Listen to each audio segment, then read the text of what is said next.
Madonna que había dejado incompleto el narrador, ahora estaba totalmente terminado, pero el rostro no era de la Virgen de María, el rostro era exactamente de Winnie, lo cual confirma entonces que Winnie, por eso es que Winnie quizá tan fácilmente entabló una relación con el narrador, ¿no? Y estuvieron ahí, estuvieron juntos durante algunas semanas, y por eso también el narrador, al regresar al hotel, a la habitación del hotel que ocupaba, usualmente descubre allí, ¿no?, este rostro, y este rostro es la prueba de que sí, los dos dobles han hecho el movimiento contrario, de acuerdo a la ley del doble, pero Ribeiro ha encontrado una forma que pruebe que ese movimiento se ha dado, y esa prueba irrebatible, diríamos así, es el rostro que comenzó a pintar el narrador y que terminó de pintar el visitante, el doble del narrador, y que dejó ahí pues y que el narrador, al regresar, no le queda sino confirmar la presencia del doble, y de este modo se prueba aquello que se decía respecto a la existencia del doble, pero se prueba de una manera convincente, ¿no? Nunca se han encontrado los dobles, pero cada uno de ellos ha hecho una parte en esta obra, y de ese modo, si se quiere, se ha logrado, para los lectores, se ha logrado una prueba de que efectivamente sí existe el doble, ¿no? Que es lo que ocurre también en un cuento de Borges. En el cuento de Borges la situación es más problemática, porque son los dos los que están en una coordenada temporal, ¿no?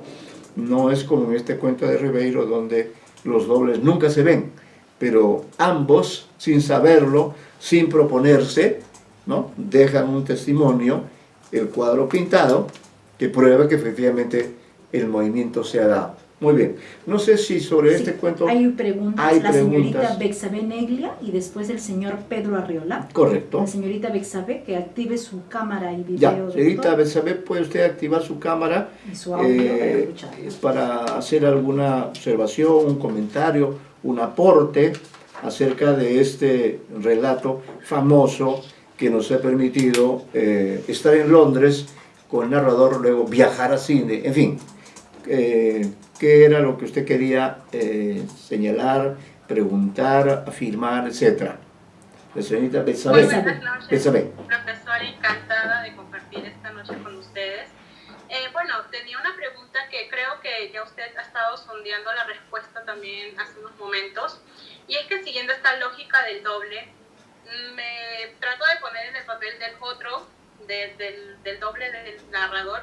Ajá. ¿Cree usted que, así, haciendo teorías locas, que se haya dado cuenta también de toda esta situación, al igual que nuestro narrador, hacia el final de todos los eventos?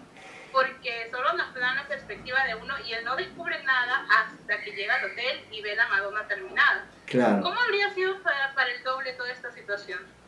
Sí, es muy posible, como usted dice, y eso está en la propia teoría del doble que tiene Ribeiro, porque según Ribeiro, no solamente debería haber un parecido físico, sino un parecido en el temperamento, e incluso un parecido en el destino. Y miren qué coincidencia, los dos eran pintores, ¿no?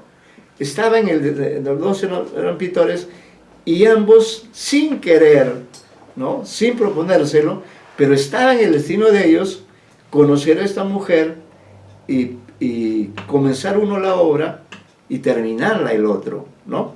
Desde ese punto de vista creo que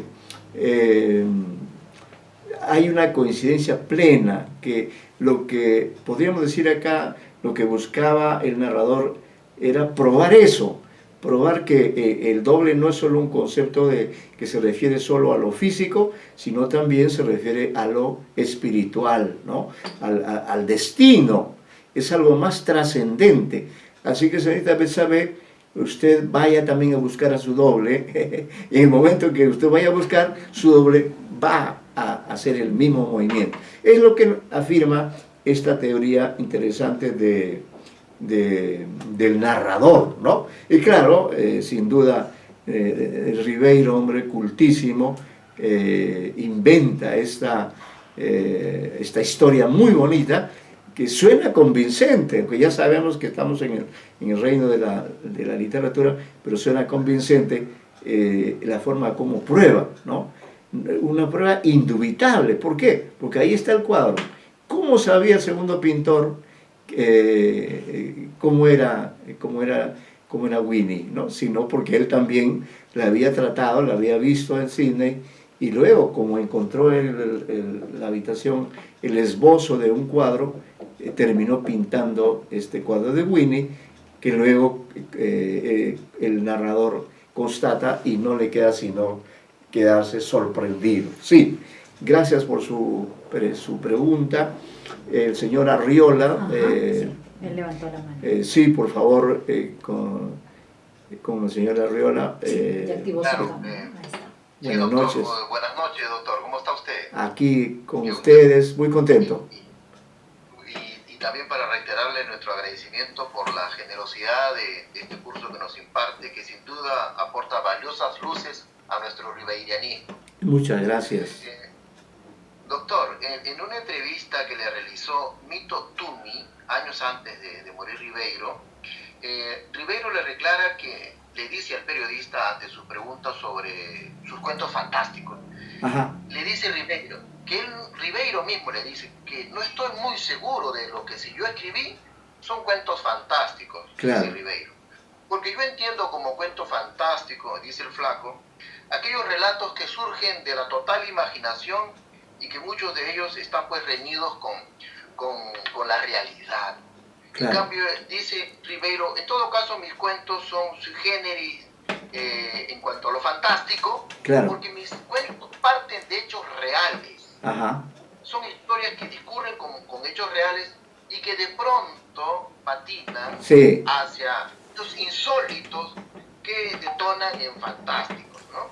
Sí, sí, sí. Wolfgang Rucking, el crítico alemán, en el libro Julio Ramón Ribeiro y sus dobles, como que le da la razón y dice que estos cuentos disque fantásticos de Ribeiro serían en todo caso fantástico alegórico. Ajá. Pues los detalles son realistas mientras el desenlace es netamente fantástico. ¿Qué opina usted, doctor? Sí, bueno, ese aporte me parece valioso porque dentro de lo fantástico hay matices, ¿no? El concepto de lo fantástico no es un concepto así redondo, no es un concepto cerrado, no. Hay diferentes tipos de fantasía de acuerdo a las culturas. Ahora, claro, la fantasía de Ribeiro es muy fina, se basa en un conocimiento muy profundo. Seguramente él conoció este tópico del doble a través de la lectura de algunos autores, podría estar entre ellos Borges, por ejemplo, ¿no? Entonces creo que lo importante es eso, que él logra, a mi modo de ver, para el lector, ojo que estamos dentro del mundo de la literatura, él logra convencer, ¿no? Al margen del adjetivo que le pongamos a lo fantástico, y como él bien lo señala, él siempre es muy discreto en todo, muy sutil, ¿no? Entonces, si hablamos de fantasía en este cuento, diríamos que es una fantasía muy sutil, muy inteligente, ¿no? Muy inteligente. Desde ese punto de vista es inobjetable.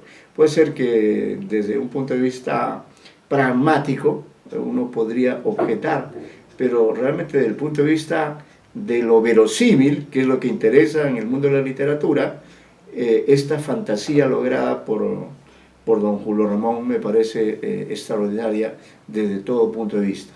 El señor César David Pineda, que active su cámara y su... A ver, el señor Pineda que active su cámara y su audio. Y su audio. Ahí está, ya activó. Tiene que activar el audio. Sí, tiene que activar su audio, el señor Pineda. Ahí está, ya, tío. Sí. Buenas noches, doctor González Montes. Buenas noches, señor Le Pineda. agradezco por esta ponencia. Tengo una pregunta y lo otro no sé cómo podría ser en realidad. La primera pregunta es, ¿hasta qué punto el saber es una búsqueda constante de la ilusión en la filosofía narrativa de Ribeiro? Y por el otro lado, algo que me sorprende en Julio Ramón Ribeiro es el tópico del enigma, sobre todo en doblaje.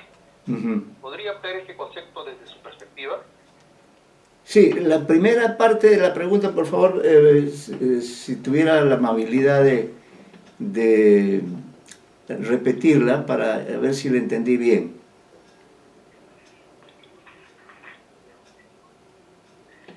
La pregunta fue, ¿hasta qué punto el saber o el conocer es una búsqueda constante de la ilusión en la filosofía narrativa de Ribeiro? Ya. Correcto. Sí, bueno, mire, yo creo que Ribeiro, no creo, sino afirmo, y en eso coincidirá conmigo, era un hombre muy dado al conocimiento. Diferentes tipos de conocimiento, ¿no? Conocimiento filosófico, antropológico, no hay ninguna disciplina humanística que él no haya, o la historia, qué sé yo, que él no haya intentado profundizar. En Ribeiro encontramos eso, un autor que no solamente narra historias como esta que ya nos pone a reflexionar, sino que también él desarrolla una capacidad reflexiva muy aguda, la cual se puede apreciar sobre todo en su libro Prosas apátridas, por ejemplo, ¿no? Ahí donde él plantea una serie de teorías, teorías que incluso pondrían en entredicho ciertas afirmaciones científicas, ¿no? En este momento no tengo a la mano el ejemplar, pero ahí él, basándose en cálculos numéricos, llega a plantearse ciertos asuntos muy controversiales respecto del propio origen del ser humano, ¿no?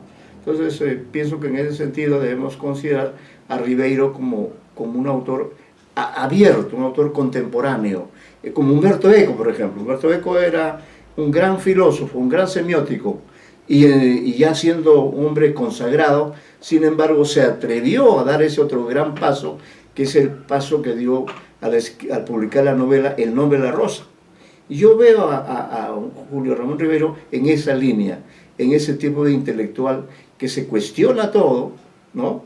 Porque además está dentro de una filosofía, como es la filosofía occidental, que es tan compleja, pero a su vez él seguramente hizo sus búsquedas en otras teorías, como en este relato cuando menciona esto de cómo su padre había traído ciertos libros sobre esoterismo, ¿no? Entonces, ¿qué es el esoterismo? En este momento no podría dar una respuesta precisa, pero sin duda tiene que ver con cuestiones ocultas, ¿no? La propia realidad en sí misma es misteriosa, ¿no? No la conocemos al 100%. La prueba evidente de ello está en lo que nos está ocurriendo ahora. Nadie pensó, los científicos más enterados e informados pensaron que iba a ocurrir esto que nos está ocurriendo, ¿no? Así que en ese sentido creo haber respondido en alguna medida a su pregunta, señor Pineda. El señor Víctor Gutiérrez. Señor Víctor Gutiérrez. Que active su cámara y su audio. Señor Víctor Gutiérrez, sí. Ahí está. Active su audio. Que active su audio para poder escuchar su pregunta, o su aporte, su teoría. Sí. Buenas noches, doctor González Montes. Sí, tenía una inquietud en relación a dos datos, por lo menos que aparecen en el cuento doblaje. Winnie y el Mandrake Club. Después, posteriormente, aparecen en el cuento Los Jacarandás. No sé si usted ha podido investigar si esta es una casualidad o es algo que Rivero ha hecho profesamente a efectos de generar un ambiente mayor en cuanto a los fantasiosos del cuento doblaje? Sí, creo que no sé si tengo acá a la mano, porque acá tengo otro libro, no sé si ahí he trabajado los jacarandás, déjeme ver si está aquí los jacarandás.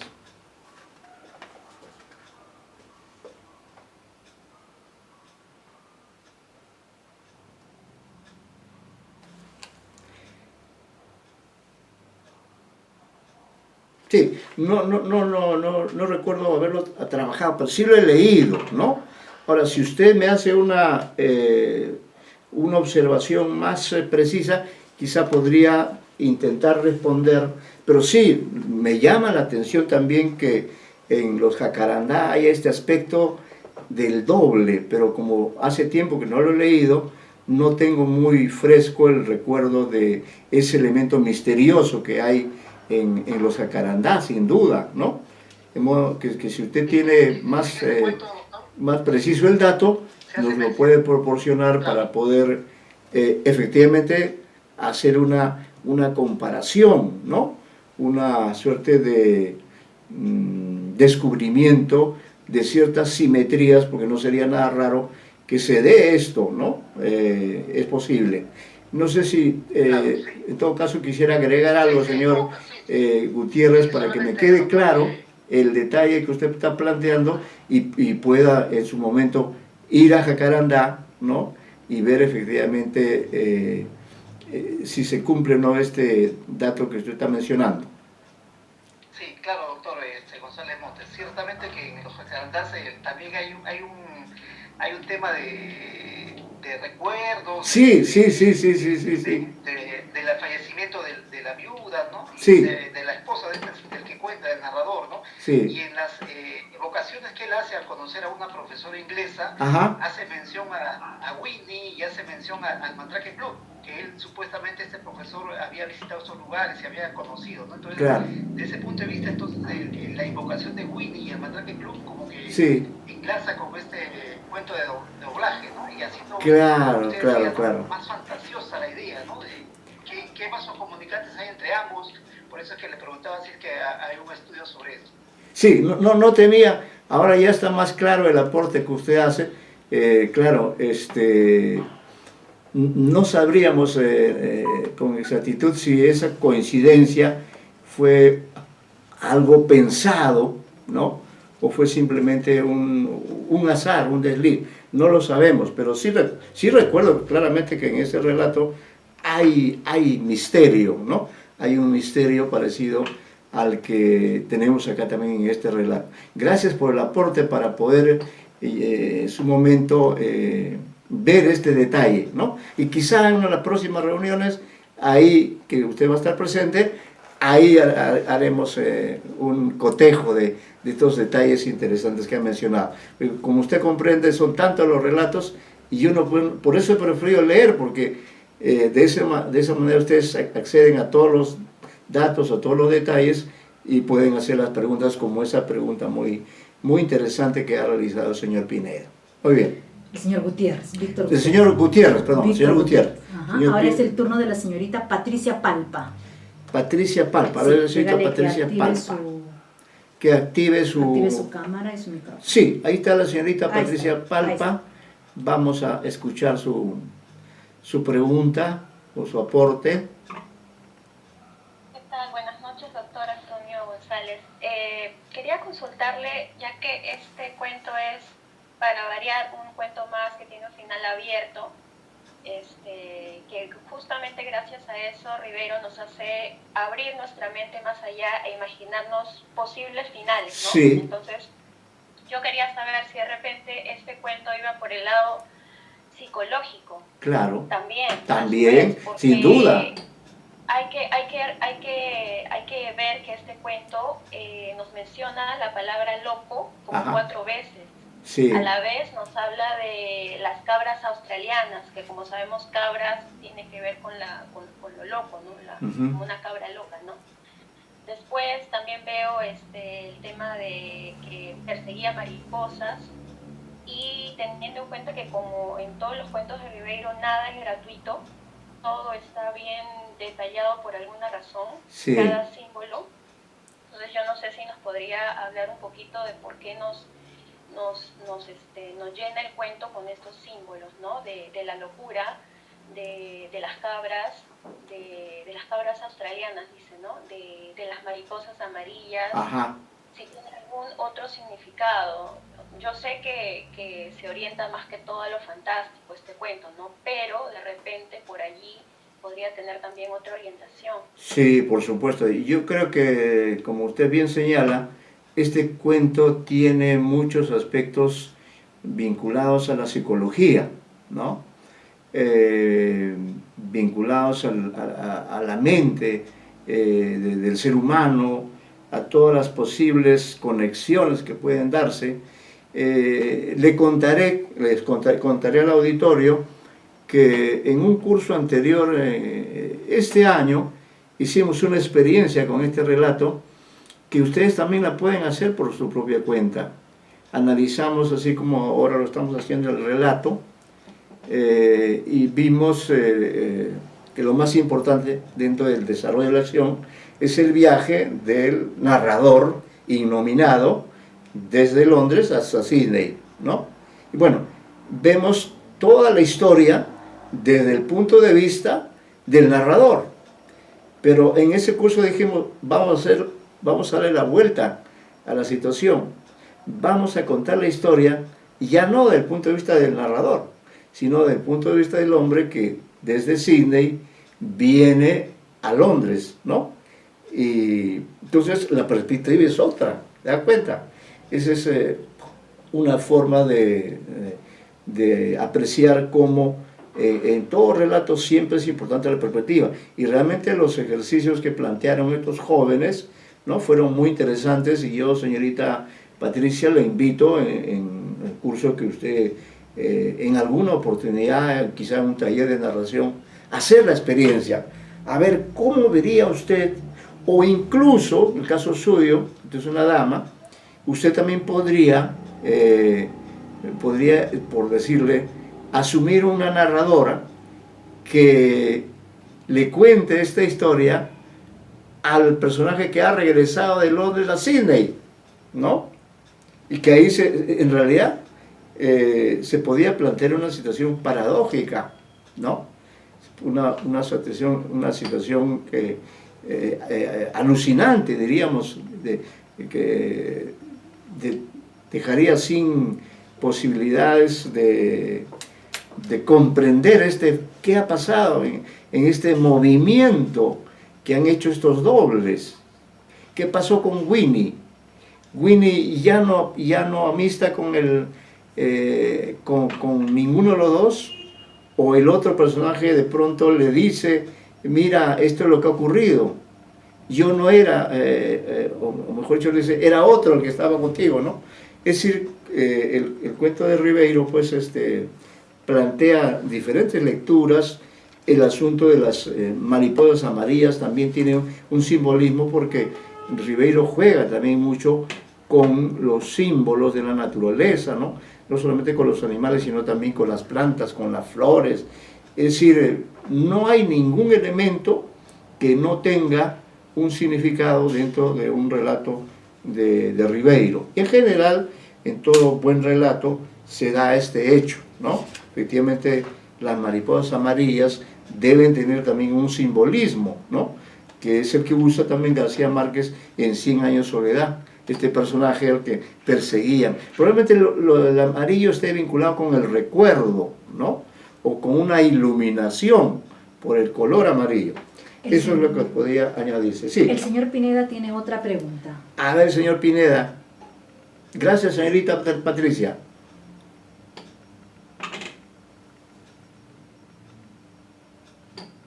Sí, el señor Pineda, dígale que active, sí, el señor Pineda que active su audio. Ya está, ya lo activó. Creo que ya lo activó. Ajá, sí. Doctor, sí, dígame. Hace un momento había escrito por el chat. En doblaje hay dos historias, una inmersa sobre la otra. Algo que me sorprende en Julio Ramón Ribeiro es el tópico del enigma. ¿Podría ampliar este concepto desde su perspectiva? El tópico de... De la enigma. De lo mismo. Del enigma, del enigma. Ah, el enigma. Bueno, el enigma es algo misterioso, ¿no? En ese sentido, este texto se plantea como tal, se plantea como algo enigmático, como algo misterioso, y ese misterio lo resuelve, a mi modo de ver, de modo inteligente y de modo convincente en el reino de la literatura, lo resuelve Ribeiro de ese modo, mediante el recurso del cuadro, ¿no? Porque las leyes referentes al doble indicaban que jamás podían encontrarse los dos personajes.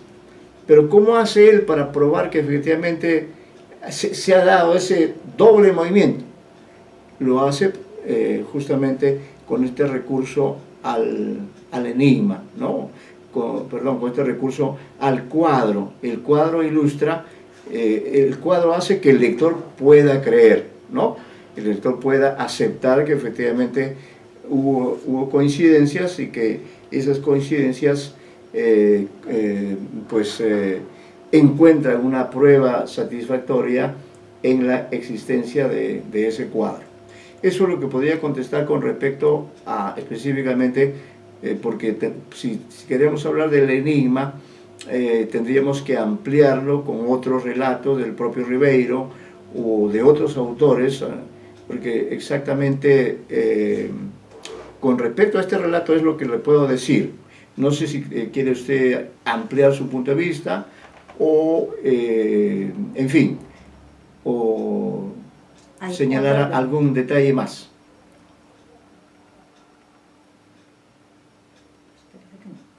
Hay una pregunta de la señorita Claudia Díaz. Ya, esa va a ser la última referente a doblaje, porque si no nos vamos a quedar en doblaje. Sí, no, vamos a pasar sí, 2 horas. Vamos a ver. Ahora vamos a ir hacia, señorita Claudia Díaz. ¿Cómo no? A ver, le escuchamos, con usted vamos a cerrar las preguntas referentes a doblaje y nos vamos como estamos en plan de viaje, ya yo tengo pensado dónde iremos, pero no lo digo todavía. Sí, señorita Claudia.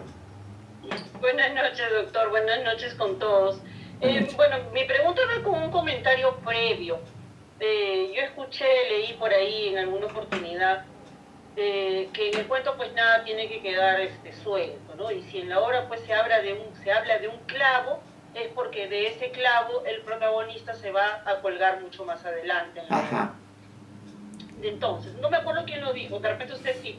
Desde ese punto de vista creo que no podemos dejar de lado los aspectos en los que menciona Ribeiro, la obsesión del protagonista acerca del doblaje, la cantidad de libros de esoterismo que tiene, y también el hecho de que, ¿qué certeza tenemos de que realmente viajó? Porque nunca se encuentra con la tía que vivía en el otro país. Ajá. ¿No? Sí. Nunca tenemos esa certeza de que haya viajado, y nada cambió al parecer en el lugar donde él estaba, porque el empleado del hotel lo trata de la misma manera como si hubiera estado siempre ahí, y no le sorprende el dato de que haya dejado allá una prenda, un implemento, ¿no? Entonces podría ser, digamos, todo una doble personalidad, digamos, del personaje, del protagonista, o si no todo un engaño de su mente. ¿Qué opina usted? Yo sé que mi idea es un poco loca, pero ¿qué opina usted? Quiero saber. Sí, con todo gusto. Mire, yo creo en Ribeiro. Yo creo en Ribeiro en ese sentido de la astucia que muestra para convencernos de algo que es imposible, que se dé en la realidad. Pero al mismo tiempo encuentro muy pertinentes las observaciones que usted hace, ¿no?